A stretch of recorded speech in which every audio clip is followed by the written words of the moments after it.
नमस्कार, मैं हूं शिवनाथ झा, आर्यावर्त इंडियनेशन.com के यूट्यूब चैनल अखबार वाला 001। मैं अभी नोएडा सेक्टर 16 के इस नुक्कड़ पे खड़ा हूँ। हमारे बाएं हाथ में नोएडा सेक्टर 16 का मेट्रो स्टेशन।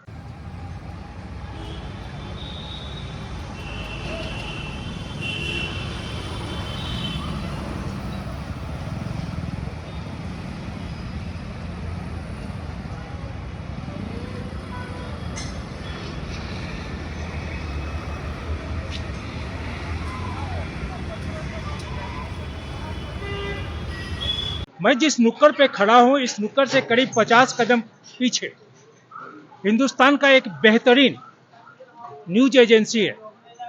शायद इस क्षेत्र में रहने वाले लोगों को यह मालूम नहीं होगा कि यह न्यूज एजेंसी न केवल हिंदुस्तान के तकरीबन हजारों हजार समाचार पत्र, पत्रिका या टेलीविजन चैनल्स, बल्कि पूरे विश्व में यहाँ जो लोग, जो पत्रकार यहाँ लिखते हैं, जो पत्रकार यहाँ टेलीविजन, ये जो वीडियो बनाते हैं, वो पूरे विश्व में जाता है।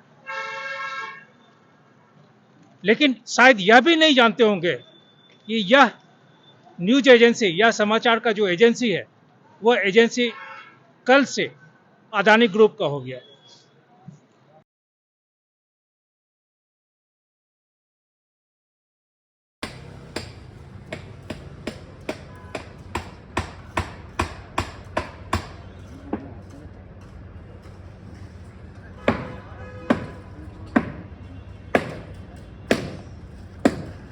हिंदुस्तान में आज शायद ही कोई अखबार या टेलीविजन वाले होंगे या पत्रकार भी होंगे जिन्हें पैसे नहीं चाहिए। दुर्भाग्य यह है कि 80, 70 या 60 या 50 के दशक के बाद से जितनी भी पत्रकारिता हुई, उसमें शब्दों की कीमत थी, और जब शब्दों की कीमत थी तो पत्रकार का या पत्रकारिता की भी बहुत अधिक कीमत थी। समाज में, सड़कों पे, गलियों में जब एक पत्रकार निकलता था तो उसे लोग सम्मान करते थे। आज लोग पत्रकार का नाम सुनकर, पत्रकार खुद, मैं भी बहुत जगह भयभीत हो जाता हूँ। डर लगने लगता है कि कहीं कोई मारे नहीं, क्योंकि आम की टोकरी में एक आम अगर सड़ा हुआ है तो पूरा आम समाप्त हो जाएगा, सड़ जाएगा। पत्रकारिता की पेशा आज जिस मुकाम पे पहुंच गया है, एक एक शब्द बाजार में बिक रहे हैं। अखबार बिक रहा है, टेलीविजन चैनल बिक रहा है, पत्रिकाएं बिक रही हैं। मालिक, मालकिन या फिर जितने भी उसके स्वामित्व है, वो सभी सरकार के पास, सरकार के गलियारों में, राजनीतिक गलियारों में जाने के लिए न जाने क्या क्या दंड बैठकी कर रहे हैं। सभी को, कोई किसी को विधानसभा में जाना है, किसी को राज्यसभा में जाना है, किसी को लोकसभा में जाना है, किसी को मंत्री बनना है, किसी को संतरी बनना है। ये आज की पत्रकारिता का है। मैं जिस जगह पे खड़ा हूं, यह एजेंसी पहले राव तुलाराम मार्ग, दिल्ली, जहां से हम लोग एयरपोर्ट की तरफ जाते हैं, वहां पे हुआ करता था। वहां पे तरुण बोस, तरुण बाबू, हम लोग तरुण दादा बोलते थे। ये 80 के जमाने, 90 के जमाने की बात बता रहा हूं। इंडिया अब्रोड न्यूज सर्विस जब बना था, वह न केवल भारतवर्ष के अखबारों के लिए, बल्कि पूरे विश्व में बेहतरीन शब्द, बेहतरीन कहानी, चाहे वो राजनीतिक कहानियां हो, चाहे मानवीय कहानियां हो, चाहे अपराध की दुनिया की कहानी हो, चाहे फैशन की कहानियां हो, ये कहानियां प्रेषित करता था। उसके लिखने वाले या पत्रकार, महिला हो या पुरुष हो, सभी लोग इतने बेहतरीन कहानियां लिखते थे।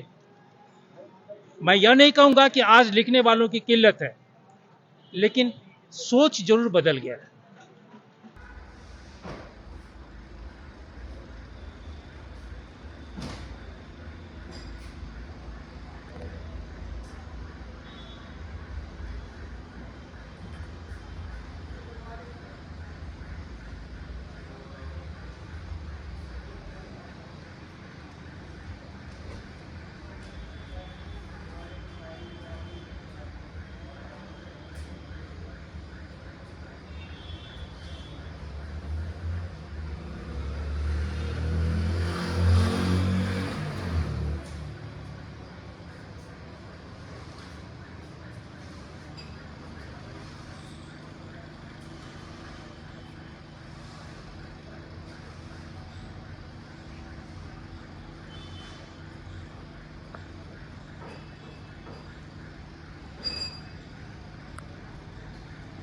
मैं अभी IANS समाचार एजेंसी के दफ्तर में नोएडा में, इस दफ्तर को हम लोग, मैं राव तुलाराम मार्ग से देखा हूं।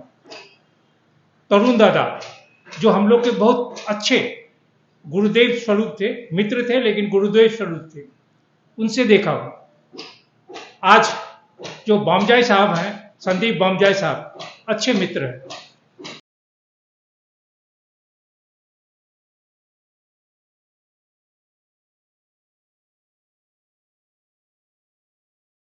लेकिन कल यह एजेंसी हिंदुस्तान का वो सबसे बेहतरीन एजेंसी, संवाद एजेंसी, अब अदानी का हो गया।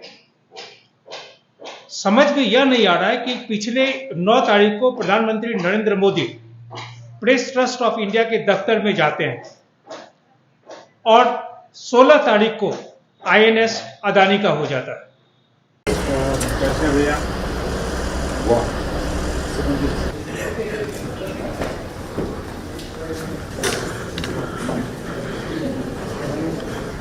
यहाँ गर्म का प्रॉब्लम नहीं है, गर्म दिमाग नहीं होना है। तो ये जो है ये लाइट यूनिट्स के फोटोज डिफरेंट लोकेशन से ये अचानक एक ब्रेकिंग न्यूज हो गई। जी जी और जो स्टोरी आपका फिर इसको देखना विजुअल के साथ आपके यहाँ का है। वो सर डिपेंड करता है रिपोर्टर कहाँ पे है, स्पॉट पे पहुँचा हुआ है तो वहाँ से बहुत ज़्यादा नहीं, 5 मिनट मैक्सिमम उसने फ्रेम देखी, मैं यहाँ पे उसको फ्रेम ले लिया, ट्रांसलेट किया और वो सीधे यहाँ MCR जो है वो सीधे लाइव ले, तो वो बहुत ज़्यादा वक्त नहीं।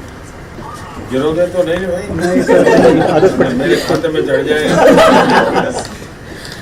इस बीच 7 दिनों में या PTI के दफ्तर जाने के बाद से अदानी का इसमें पूरा शेयर खरीदने 50.5% शेयर खरीदने के बीच में क्या हुआ यह नहीं कहा जा सकता है। लेकिन अगर अखबार की दुनिया में, समाचार पत्रों की दुनिया में अगर देखा जाए तो आज जिस तरह भारतवर्ष में किताबों के प्रकाशन के लिए पैसे की किल्लत है, बेहतरीन किताब का प्रकाशन नहीं हो पा रहा है। बहुत सारे जो पब्लिशर हैं वो यह कहते हैं कि पब्लिकेशन की दुनिया में पैसे वालों का आगमन बहुत जरूरी है, लेकिन आज INS में 50.5% शेयर अदानी का होने से ऐसा लगता है कि शायद अखबार की दुनिया में या एजेंसी की दुनिया में क्या होने वाला है, अच्छा होने वाला है, बुरा होने वाला है, यह नहीं कह सकते। लेकिन यह INS अब 50.5% शेयर होल्डर पे अदानी का हो गया। इसमें जो ऑपरेटर था वो टाइप करेगा और इसका कन्वर्जन जो था वो एक टेप होता था, टेप में जो छेद बन के आता था वो नहीं करता था, तो उसको इसमें फीड करते थे और ऐसे ही मशीन हमारे सब्सक्राइबर अखबारों की दफ्तर में होता था और जो उसका प्रिंट हो गया था। तो ये लेटेस्ट टेक्नोलॉजी, साइड में छोटे वो छेद रहते थे, तो ये एम्बॉस किया हुआ रहता, बिल्कुल एम्बॉस किया हुआ था। ये रियल PTI है जी। भारत सरकार ने फैक्स मशीन किया और पहली बार वो राजीव गांधी की चीन यात्रा फैक्स मशीन से रिपोर्ट आता तो वो मैंने घंटे उसका वर्णन करता।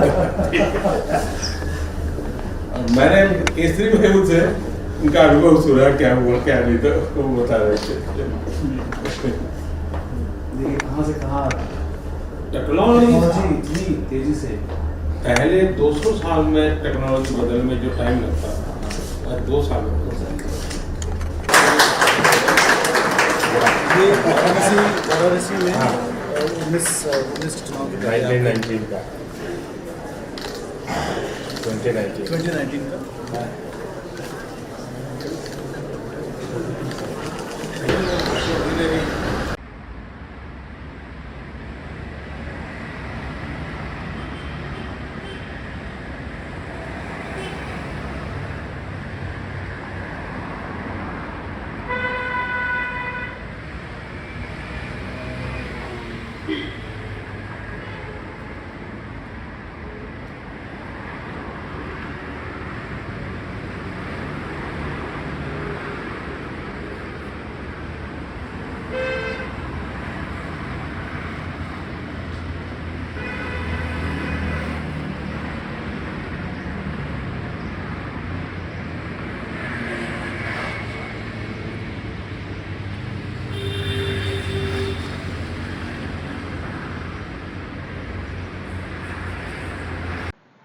मैं अभी बैठा हुआ हूँ रफी मार्ग पे। हमारे पीछे आईएनएस का बिल्डिंग है। यह आईएनएस भवन अगर भारतीय पत्रकारिता या भारतीय अखबारों की दुनिया को अगर देखा जाए तो इसे मक्का मदीना माना जाता है। हिंदुस्तान के शायद ही कोई अखबार या अखबार के नुमाइंदे हैं जो यहाँ नहीं आए होंगे। भारत के किसी भी कोने में, किसी भी शहर में, किसी भी जिले में, किसी भी प्रदेश में, किसी भी अखबार के पत्र पत्रिकाओं के अगर नुमाइंदे हैं, पत्रकार हैं, संवाददाता हैं, संपादक हैं और वो दिल्ली भ्रमण करते हैं तो इस स्थान पे आना उनके लिए एक पर्यटन या देवतुल्य स्थान है। खासकर उन लोगों के लिए जो शब्दों की कीमत को समझते हैं।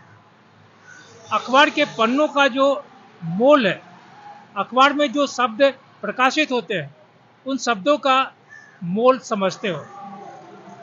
पत्रकारिता को अपने जिंदगी से, अपने हृदय से बहुत अंतःकरण मन से लगाए हो। लेकिन विगत कई वर्षों से या यूँ कहें कि विगत 2-3 दशकों से पत्रकारिता में जो अंतः मन से या हृदय से अपनाने स्वीकारने की बात वो उत्तरोत्तर कम होती चली गई। पत्रकारिता के क्षेत्र में, अखबारों की दुनिया के क्षेत्र में अब व्यापारी और बनियों का प्रकोप हो गया। यह नहीं कहेंगे कि पहले व्यापारियों या बनियों का अखबार नहीं होता था। इतिहास गवाह है कि भारतवर्ष में जितने भी अखबार आज़ादी के समय से या उसके बाद भी प्रकाशित हुए हैं उसमें प्रत्यक्ष अथवा परोक्ष रूप से बनियों का सहयोग, व्यापारियों का सहयोग या प्रभुत्व रहा है। लेकिन वो सभी बनिए या व्यापारी अखबारों के पन्नों में प्रकाशित शब्दों के मोल को यानी अपनी वजूद को, अपनी कीमत को समझते थे। उन्हें या उस अखबार में काम करने वाले जो पत्रकार हैं उन्हें इस बात का फक्र होता था कि वो जो लिख रहे हैं उससे समाज में एक बदलाव आएगा।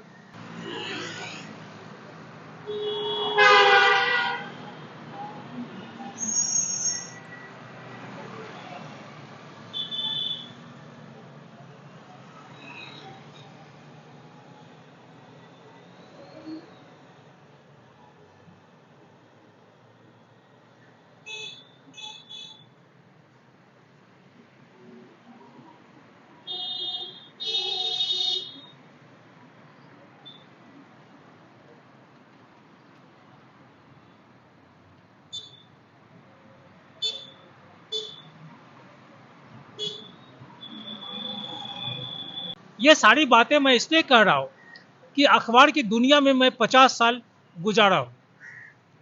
जिस स्थान पे मैं बैठा हुआ हूँ यह स्थान आईएनएस के सामने में जो एक वृक्ष है, नीम का वृक्ष, उस वृक्ष के नीचे एक मोची होता था।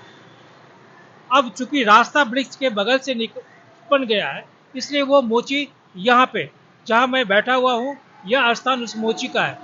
उस मोची को हम लोग करीब पिछले 35 साल से जानते हैं, देखे हैं, पढ़ के। वह मोची भी यहाँ विगत 35 साल या उससे पहले भी जो उसके पूर्व को यहाँ थे, उनके पिताजी यहाँ रहते थे, तो वो भी भारत के पत्रकारों को देखे। इस नीम के पेड़ के नीचे न जाने कितने बड़े बड़े संपादक खड़े होते थे, चाहे वो किसी भी अखबार के हों। अंग्रेजी भाषा में जो पत्रकार या संपादक हैं आज की तारीख में उन्हें हिंदी और अंग्रेजी भाषा के बीच में एक बहुत मोटी सी लकीर है। उस लकीर के इस पार अंग्रेजी वाले, उस पार हिंदी वाले, बशर्ते कि दो संपादकों के बीच में आत्मीय संबंध नहीं हो।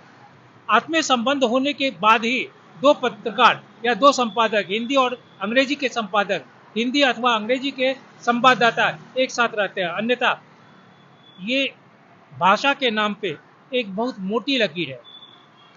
जैसे जैसे संपादक या जो संवाददाता है, पहले रिपोर्टर से प्रिंसिपल कॉरेस्पोंडेंट, प्रिंसिपल से स्पेशल कॉरेस्पोंडेंट, स्पेशल से रोविंग कॉरेस्पोंडेंट, रोविंग कॉरेस्पोंडेंट से असिस्टेंट एडिटर, एडिटर और न जाने क्या क्या बनते जाते हैं। इस नीम के पेड़ के नीचे खड़ा होना अपने व्यक्तित्व के विरुद्ध समझते हैं। मैं पिछले 35 वर्षों में शायद उन दिनों जितने बड़े बड़े पत्रकारों को इस नीम के पेड़ के नीचे या संजय की दुकान के पास खड़ा देखता था, आज नहीं।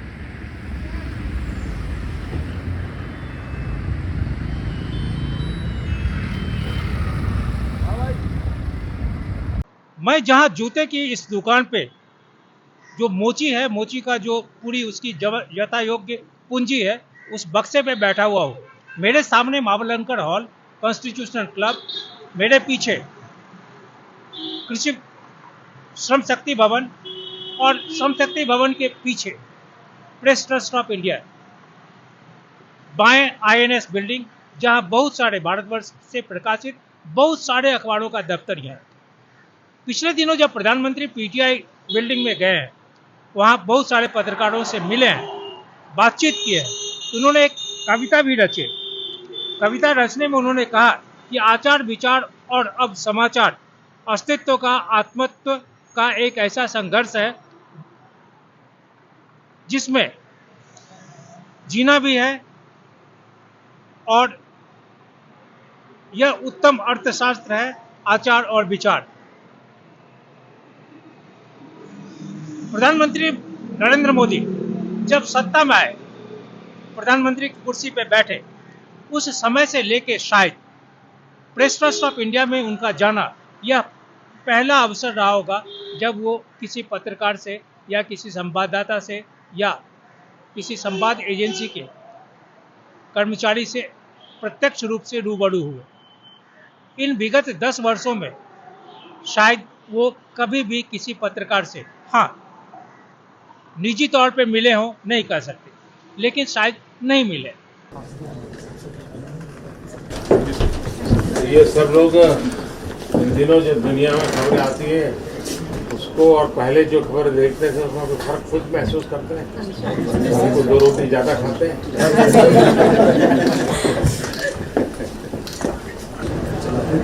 इनके साथ सपोर्ट से ये सारा जो इनका अभी जो देखा अपना कंट्रोल रूम में, इसका बैक एंड है, ये बहुत यंग लोग हैं, 1 साल हुआ। ये सारी क्रिएटिव वर्ल्ड है।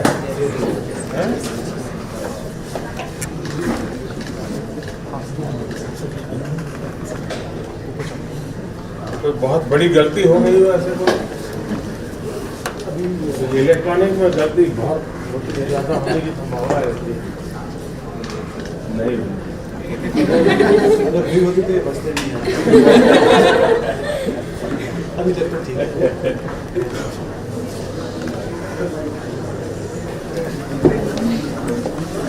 कौन का झगड़ा होता है कि नहीं होता होगा। ये अच्छी बात है, मेरी हिंदी अच्छी है, इसमें झगड़ा नहीं होता। आप तो हैदराबाद रहे तो उर्दू भी बोल लेते हैं। बहुत बोली लेते हैं। अच्छा, आपको एकदम पड़ रहा है।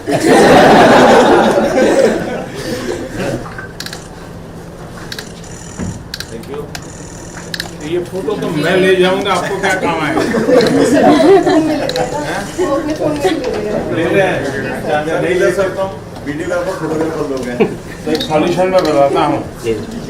अगर आप नमो ऐप डाउनलोड करेंगे तो उसमें एक फोटोशॉप की जगह है और वहाँ अपनी खुद की सेल्फी करके रखोगे तो आपको AI के द्वारा मेरे साथ कभी भी कहीं पर भी फोटो है तो आपको मिल जाएगी। भारत में जितने भी समाचार के एजेंसी हैं, खास करके PTI, UNI, ANI, IANS, इसमें PTI का रीच बहुत अधिक है, इसमें कोई शक नहीं। लेकिन PTI के बाद या PTI के एट पार्ट INS का उसकी जो पहुंच है, उस पहुंच की तुलना नहीं कर सकते। विश्वसनीयता का सवाल जहां तक है, अगर PTI की विश्वसनीयता बहुत अधिक है तो INS की विश्वसनीयता पर भी उंगली नहीं उठाया जा सकता। वैसे भारत में जितने भी एजेंसी हैं, चाहे UNI हो, PTI हो, ANI हो, IANS हो, इसमें किसी भी एजेंसी पे की जो विश्वसनीयता है उस पर उनकी जो उनका जो शब्द है, उनकी जो कहानियां हैं, उस पर शक नहीं किया जा सकता है। मैं जहां बैठा हूं यहां से तकरीबन 75 डिग्री के कोण पे यूनाइटेड न्यूज ऑफ इंडिया का दफ्तर। जब मैं 80 के दशक के उत्तरार्ध में इस आईएनएस बिल्डिंग में आया था, एक संडे का कॉरेस्पॉन्डेंट होने के नाते, यूएनआई में चमक थी, लेकिन यूएनआई समाप्त हो गया। यूएनआई के सैकड़ों नहीं हजारों कर्मचारी सड़क पर आ गए। केस मुकदमा सब चीज चलता रहा। आज यूएनआई के पत्रकारों को, यूएनआई के कर्मचारियों को देखने वाला भी कोई नहीं है।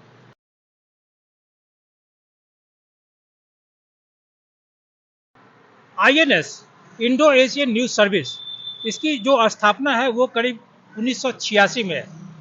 और इसका स्थापना के पीछे मुख्य उद्देश्य ये था कि जो इंडियन डायस्पोरा है, वो खास करके नॉर्थ अमेरिका में, उन्हें भारत के बारे में कहानियां या भारत के बारे में जो जानकारियां है, वो जानकारियां उपलब्ध कराई जाए।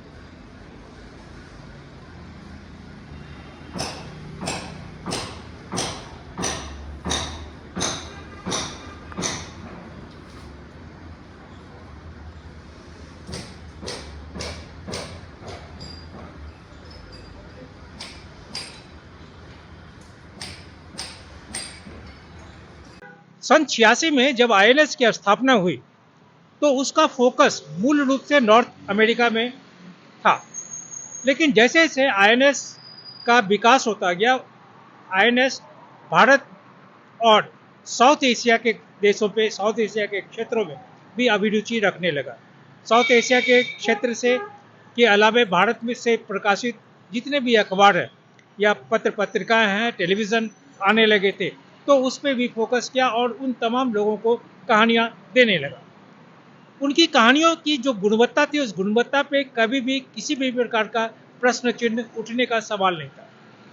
तरुण बाबू के नेतृत्व में उसका जो संपादकीय रहा, वो अपने आप में अद्भुत था।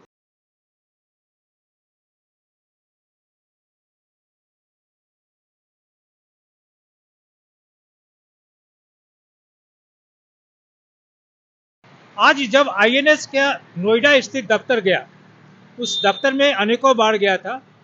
आज जब गया तो वहाँ पे बहुत सारे कर्मचारियों जिन्हें मैं जानता हूँ, पहचानता हूँ, उन तमाम लोगों से बात किया।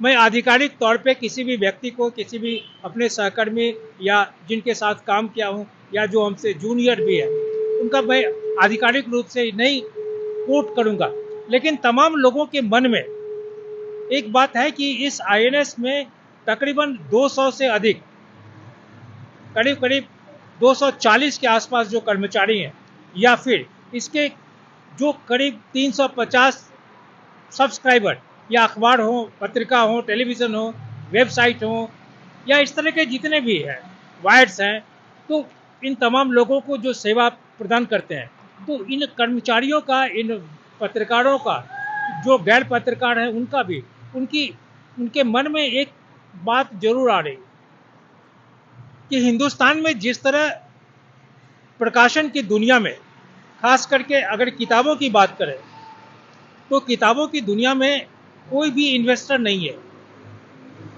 जो बेहतरीन किताब निकाल सके। इनकी जो सोच है, उस सोच के हिसाब से कर्मचारियों का कहना है कि अगर अदानी इस कंपनी को खरीद लिए या उनका शेयर 51.5% का शेयर हो गया, वो अपने हिसाब से यहाँ पे बोर्ड ऑफ डायरेक्टर्स की नियुक्ति करेंगे, एडिटोरियल की जो नियम कानून होंगे वो करेंगे। यहाँ एडिटोरियल में जो नियुक्तियाँ होंगी, संपादक हो या संवाददाता हो या डेस्क के लोग, हो सकता है कि पैसे अधिक देने से लोगों में जो मैन पावर हो उसकी गुणवत्ता भी बढ़े। मैं यह नहीं कहूँगा कि दूसरे अखबारों में या दूसरे जगह पैसों की किल्लत है, वहाँ भी बहुत सारे क्षेत्र से पैसे आते हैं, लेकिन जहाँ तक इसकी सर्विस का सवाल है, आईएनएस जो सर्विस प्रोवाइड करेगा, आईएनएस ने जो लिखकर, आईएनएस के कॉरेस्पॉन्डेंट या आईएनएस के रिपोर्टर जो लिखेंगे, अगर उन्हें प्रचुर मात्रा में संतोषजनक पैसे मिलेंगे तो लिखने में भी अच्छा लगेगा। क्योंकि आज की ही तारीख में नहीं, पिछले कई वर्षों से पत्रकारों को पैसा नहीं मिलता है। हर एक अखबार का मालिक, हर एक वेबसाइट का मालिक मुफ्त में छापना चाहता है। कई एक बार लोगों ने कहा कि मुझे भी कहा कि आप लिख दीजिए, लेकिन जैसे ही उनसे बोलते हैं कि मुझे पैसे भी चाहिए तो फिर फोन आना बंद हो जाता है। Thank you. और मैंने देखा था कि कुछ अफसर रहते थे, हर 10 मिनट के बाद दौड़ के जाना, देखना, कुछ भाग के आना, ऐसे ही करते रहते।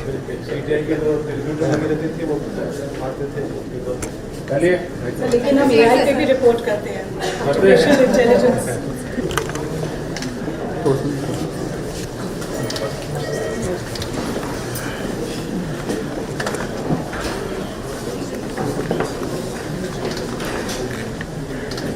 इतना जूझना पड़ रहा है आपको तो।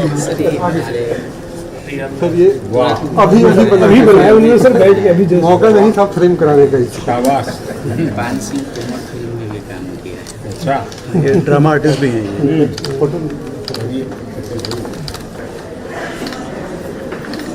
ये भी इन्हीं के साथ है। क्राइम और सीसीटीवी। ये क्राइम और स्पोर्ट्स कैसे इकट्ठा किया भाई? दोनों को तो दूर रखना है मुझे।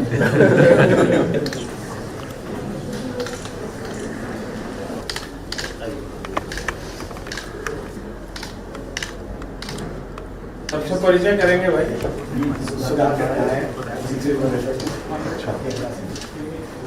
कितने साल हो गए दिल्ली में?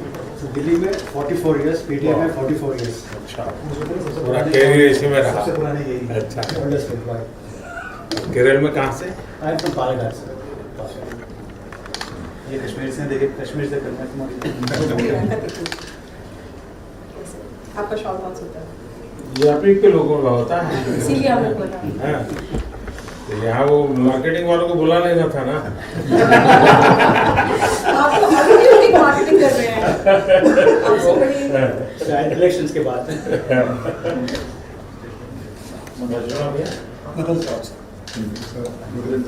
फोटो एडिटर अमित जैसली, ये हमारे सीटीओ हैं, टेक्नोलॉजी ये ये क्राइम का यही है। नहीं, क्राइम के लिए तो कौन वो चाहता है, लेकिन ये भी जागना है।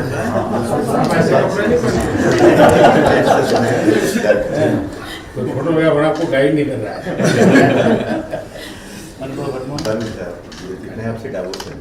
पिछले वर्ष दिसंबर में अदानी एनडीटीवी का शेयर करीब 65% स्टेक लिया था।